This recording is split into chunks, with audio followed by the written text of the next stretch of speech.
اب لوگ یہ کام کرتے ہیں تو پھر ٹھیک ہے پوچھیں ضرور، لیکن ایک دفعہ پہلے کہ حضرت پوچھ لوں، کوئی مسئلہ تو نہیں، اگر بتا دوں پوچھ لیں تو پوچھ لیں، نہیں بتاؤ ابھی نہیں پوچھے بھائی تو ٹھیک ہے جب آپ فارغ ہو بتا دوں۔ میں وہاں عثمانی مسجد میں بیان کرتا ہوں 1-1.5 گھنٹہ، اس کے بعد دماغ اتنا تھکا ہوا ہوتا ہے، اتنا تھکا ہوا دماغ، اور لوگ آ جاتے ہیں مسئلے پوچھنے کے لیے۔ کئی دفعہ بیان کیا ہے بھائی اس وقت نہ پوچھا کرو، تھکا ہوا آدمی آیا، پھر مسئلے ابا مر گئے تھے، 3 بہنیں 4 بھائی ہیں، 1 دادی 1 نانی، 3,85,000 چھوڑے ہیں، بھائی کا کتنا حصہ ہے؟ ابے بھائی کیلکولیٹر میں دماغ، مجھے یہی نہیں پتا مرا کون ہے بچا کون ہے، پہلے یہ تو سمجھ میں آئے مرا کون بچا کون، وارث کتنے، اتنے ٹیکنیکل مسئلہ پوچھ رہے ہو تم تو ظاہر اس کے تمہیں حساب و کتاب کر کے آدمی نکالے۔ اسی طرح میرے بھائی یہ یاد رکھو، ہم تو مولوی نہیں ہیں نہ کوئی عالم ہے، لیکن اگر کوئی واقعتاً عالم ہو، میں اپنے فضائل میں خدا نخواستہ بیان کر رہا، ہم تو ایسے ہی ہیں ادھر ادھر گھومنے والے، جو واقعتاً عالم ہو تو یاد رکھو اس سے اس کا شریعت میں احترام بہت ہے۔ اگر وہ کبھی زیادتی بھی کر بیٹھے، ظلم بھی کر بیٹھے تو برداشت کر لے آدمی۔ ہمارے حضرت اس کی بہترین مثال دیا کرتے تھے، فرماتے دیکھو ایک بھینس سے دودھ نکالا جاتا ہے، ایک بکری سے، بھینس بھی دودھ دیتی ہے اور بکری بھی، لیکن دودھ نکالنے کا طریقہ دونوں سے مختلف ہے۔ دودھ خیر ہے نا، خیر دودھ کو خیر ایک تصویر کہا گیا ہے، تو بکری سے کیسے دودھ نکالتے ہیں؟ ایک چماٹ مارا بکری کو، بکری ادھر ادھر بھاگ رہی ہے، ایک لگاؤ ٹانگوں میں دباؤ اور نکالو، وہ چیختی رہے آپ کے قبضے میں، پورا برتن بھرنے کے بعد ایک مکہ لگا کے اس کا دودھ پھینکا، دودھ بھی نکالا اور سلو کیے۔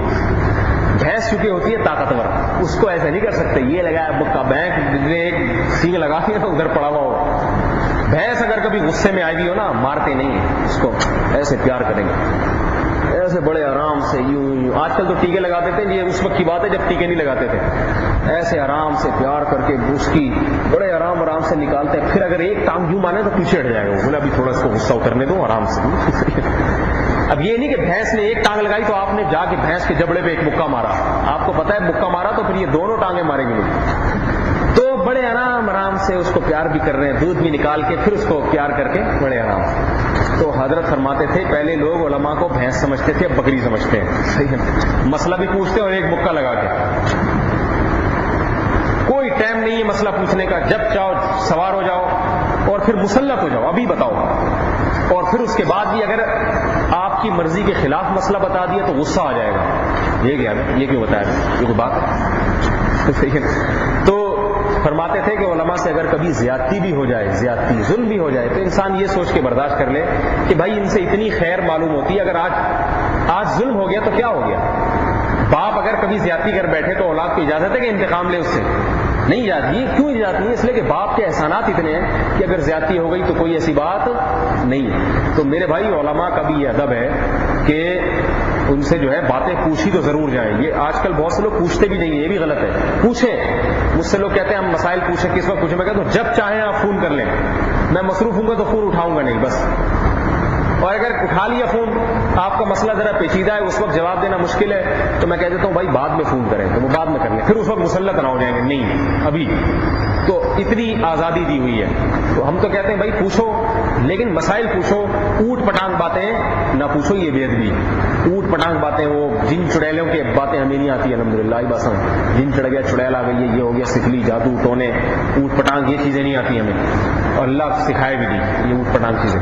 اور لوگ اور بھی پتہ نہیں کیا کیا بیکار قسم کی باتیں پوچھتے ہیں۔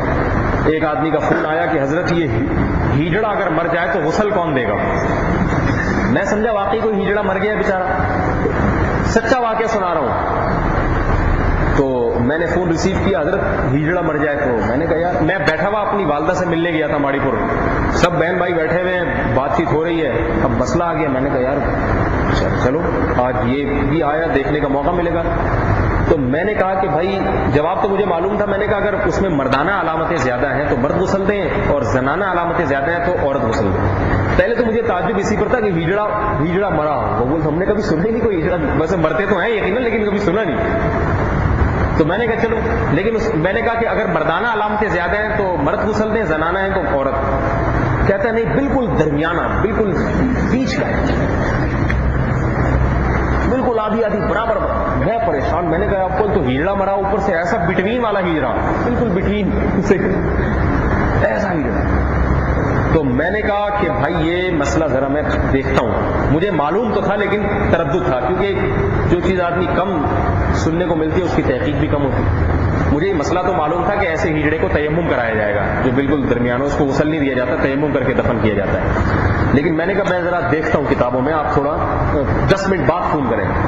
اب میں اپنے کام کاج چھوڑ کے اٹھا کتاب میں دیکھنے کے لیے، تو مجھے ویسے ہی خیال آیا. میں نے کہا اس سے پوچھ لوں. میں نے کہا بھائی کوئی مر گیا ہے کیا؟ کہتے ہیں نہیں، ویسے ہی میں جنرل نالج کے لیے پوچھ رہا تھا.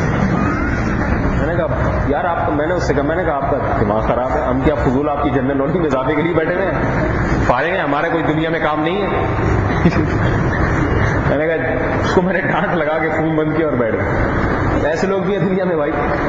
تو یہ بھی ایک بے ادبی کی بات ہے. کوئی عملی چیز ہو تو اس کا، ہمارے حضرت سے کسی نے پوچھا کہ جہاں 6 مہینے دن 6 مہینے راتیں ہوتی ہیں وہاں نمازیں کیسے پڑھیں گے؟ اس کے جواب موجود ہے کتابوں میں کیسے پڑھیں گے، لیکن حضرت کو پتا تھا یہ وہاں جا نہیں رہے ویسے پوچھنا. فرمایا جب آپ کا سفر ہو نا وہاں تو آپ پوچھ لینا، میں طریقہ بتا دوں گا آپ. تو یہ بھی ہے. تو اس لیے فرمایا وَإِذَا قِيلَ انشُزُوا، جب تم سے کہا جائے کہ چلے جاؤ، فانشزوا، تو چلے جایا کرو. یہ رسول اللہ صلی اللہ علیہ وسلم کی مجلس کے آداب ہیں، اور ہر علم کی مجلس کے یہی آداب. اللہ تعالیٰ سمجھنے کے عمل کی توفیق عطا فرمائے. انشاءاللہ اگلے درس میں پھر آگے اس آیت کو مکمل کروں گا. سبحانک اللہم و بحمدک، نشہد ان لا الہ الا انت، نستغفرک و نتوب الیک.